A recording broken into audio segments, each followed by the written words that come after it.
priorities. You see, students don't fail in school just because they are not intelligent. Most of the time they fail because they have wrong priorities. Say with me, wrong priorities. When he should be in the class, he's in town. When he should be in the library, he's in a party. So they dub him unintelligent.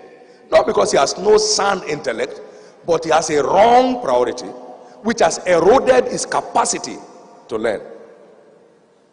So when you misplace your priority in your quest for leadership, you fail to become one. Knowledge is key.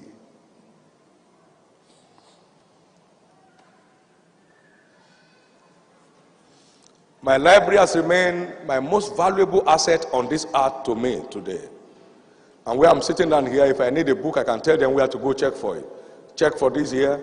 Yes, shelf 4. Yes, line 2. Check here. You find around 8. Bring it for me.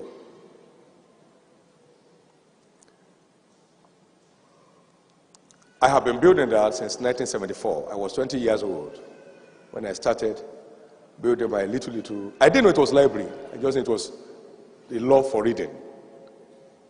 Using money to buy things that when you see the price on them today, you wonder whether they stole it because of how little they were selling for that time. The first public lecture that was held at Covenant University, the professor asked for opportunity to visit my library. The text he used for that lecture, the main text he used, was from my library. I'm not in academics. Now you understand what I'm saying? It's so important for you not to buy books for decoration. You know, Encyclopedia Britannica. And then you sit and then take a biro. Then they take a picture. And yet there is nothing. He has never opened it. If you open the book, they are stiff. The books are stiff. They have never been opened since the day they were decorated. That's not it.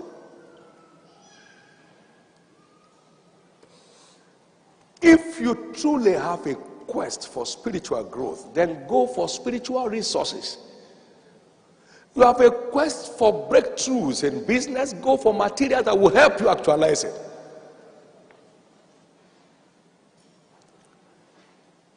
If you are not a committed reader, you never emerge a leader. You never emerge a leader.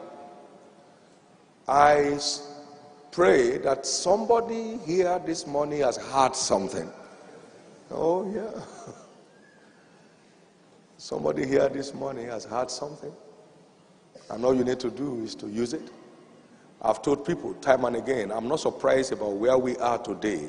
I would have been surprised if we are not there. Because the price, you can't be surprised if you go to a car garage to buy a car and you have the money. Can you be surprised that they sold to you? You can't be surprised.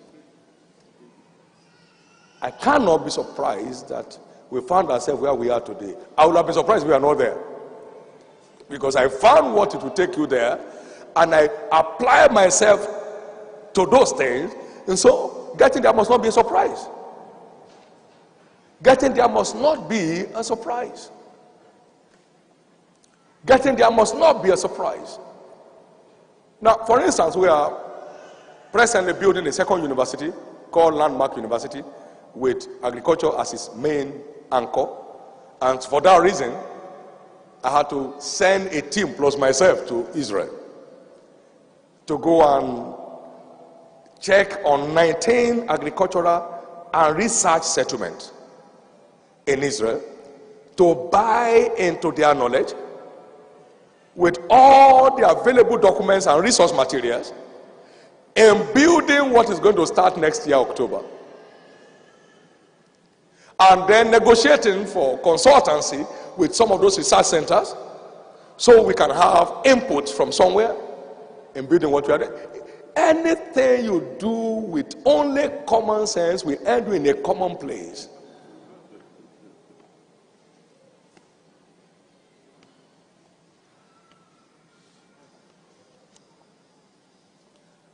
Now I'm going to be providing leadership for an agricultural development program, so I need to be educated so that nobody confuses me. Right? So It's my job, therefore, to get some agricultural stuff from India, from here, from there, where they are making some present waves in it, and then try to find out what it is about. Say, but you're a pastor. Yes, but I have that assignment, and I have to provide leadership for it. Not by occupying a seat, but by having a sound understanding of how it works.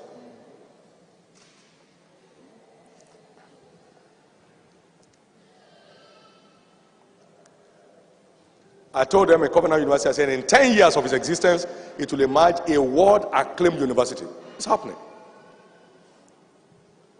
10 years. They're only 7 years now. And everybody's talking.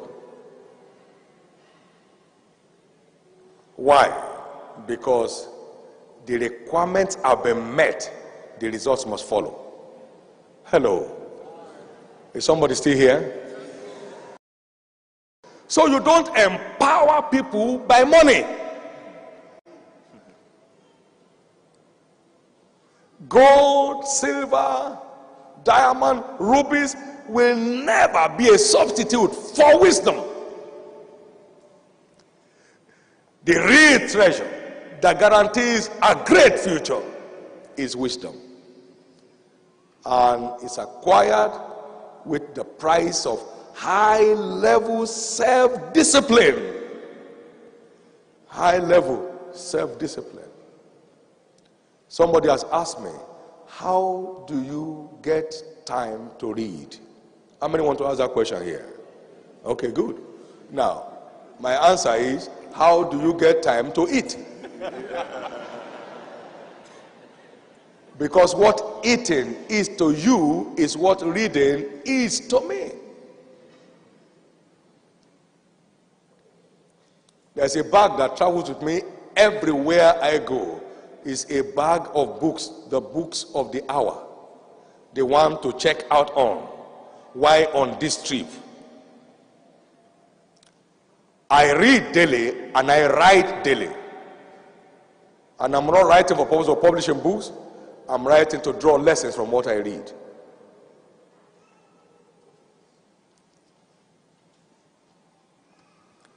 There is nothing wrong with prayer, just that it's not a substitute for this.